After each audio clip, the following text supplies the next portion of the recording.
नमस्कार दोस्तों, घरेलू टोटके चैनल में आपका बहुत बहुत स्वागत है। दोस्तों, आज मैं इस वीडियो में भगवान श्री कृष्ण की जन्माष्टमी की व्रत कथा प्रस्तुत कर रही हूँ।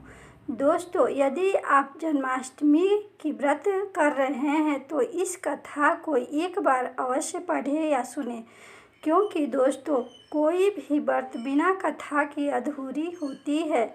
आपको इस व्रत का पूर्ण फल प्राप्त नहीं होगा, इसलिए आप जन्माष्टमी की यह व्रत कथा पूरी अवश्य सुने। दोस्तों, भाद्रपद माह के कृष्ण पक्ष की अष्टमी तिथि को रोहिणी नक्षत्र में भगवान श्री कृष्ण जी का जन्म कारागार में हुआ था। इस दिन भक्त मध्य रात्रि में भगवान श्री कृष्ण जी का श्रृंगार करके उन्हें पूजा अर्चना करते हैं तथा उन्हें माखन मिश्री का भोग लगाते हैं।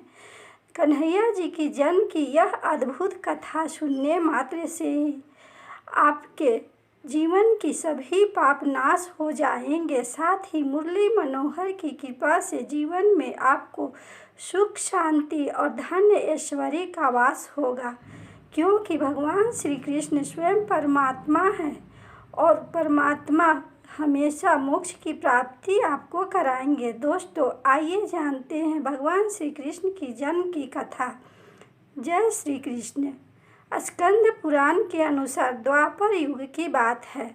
तब मथुरा में उग्रसेन नाम के एक प्रतापी राजा हुआ करते थे, लेकिन स्वभाव से वह बहुत सीधे साधे थे। यही वजह थी कि उनके पुत्र कंस ने उनका राज हड़प लिया और स्वयं मथुरा का राजा बन बैठा। कंस की एक बहन थी जिनका नाम देवकी था। कंस उससे बहुत प्रेम करते थे। फिर देवकी का विवाह वासुदेव से तय हुआ तो विवाह संपन्न होने के बाद कंस स्वयं ही रथ हाँकते हुए बहन को ससुराल छोड़ने के लिए जा रहा था। तभी एक आकाशवाणी हुई कि जिस बहन को इतने प्रेम से तुम विदा कर रहे हो, यानी कि स्वयं ले जा रहे हो, उसी बहन का 8वां पुत्र तेरा संहार करेगा।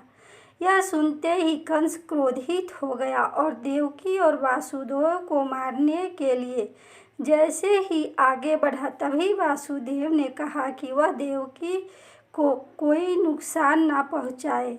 वह स्वयं ही देवकी की 8वीं संतान कंस को सौंप देगा।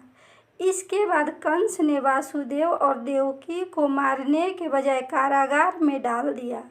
कंस की बहन देवकी ने कारागार में ही 7 संतानों को जन्म दिया और कंस ने सभी को एक एक करके मार दिया। इसके बाद जैसे ही देवकी फिर से गर्भवती हुई, कंस ने कारागार का पहरा और भी कड़ा कर दिया। तभी भाद्रपद माह के कृष्ण पक्ष की अष्टमी को रोहिणी नक्षत्र में भगवान श्री कृष्ण जी का जन्म हुआ। तभी श्री विष्णु जी ने वासुदेव को दर्शन देकर कहा कि वह स्वयं ही उनके पुत्र के रूप में जन्मे हैं। श्री हरि ने वासुदेव जी से कहा कि वह कन्हैया को वृंदावन में अपने मित्र नंद बाबा के घर पर छोड़ आए और यशोदा जी के गर्भ से जिस कन्या का जन्म हुआ है उसे कारागार में लेकर आ जाएं। यशोदा जी के गर्भ से जन्मी कन्या कोई और नहीं बल्कि स्वयं माया थी। यह सब कुछ सुनने के बाद वासुदेव जी ने वैसा ही किया। वासुदेव जी ने जैसे ही कन्हैया को अपनी गोद में उठाए, कारागार के ताले स्वयं ही खुल गए। पहरेदारों को अपने आप ही नींद के आगोश में आ गए। फिर वासुदेव जी कन्हैया को टोकरी में रखकर वृंदावन की ओर चल पड़े। उस समय यमुना जी के ऊपर उफान चल रही थी। तब वासुदेव जी महाराज ने टोकरी को सिर पर रखा और यमुना जी को पार करके नंद बाबा के घर पहुँचे। वहाँ उन्होंने कन्हैया को यशोदा जी के पास रखकर कन्या को लेकर मथुरा वापस लौट आए। कंस को देवकी की 8वीं संतान के बारे में जब पता चला तो वह कारागार में पहुँचा। वहाँ उसने देखा कि 8वीं संतान तो कन्या है।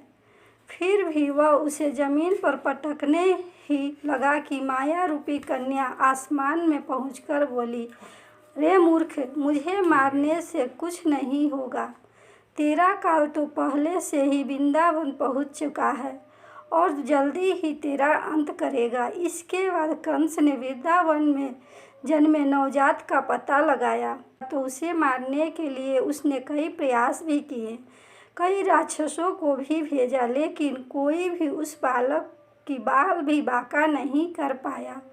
तो कंस को यह एहसास हो गया कि नंद बाबा का बालक ही वासुदेव देवकी की 8वीं संतान है। कृष्ण ने युवावस्था में कंस का अंत कर दिया। इस तरह से जो भी यह कथा को पढ़ता या सुनता है, भगवान श्री कृष्ण उस व्यक्ति की समस्त पापों का नाश कर देते हैं और उसके जीवन के सारे कष्ट दूर कर देते हैं। और भगवान श्री कृष्ण जी की कृपा से व्रती के जीवन में सुख, समृद्धि और ऐश्वर्य का वास होता है।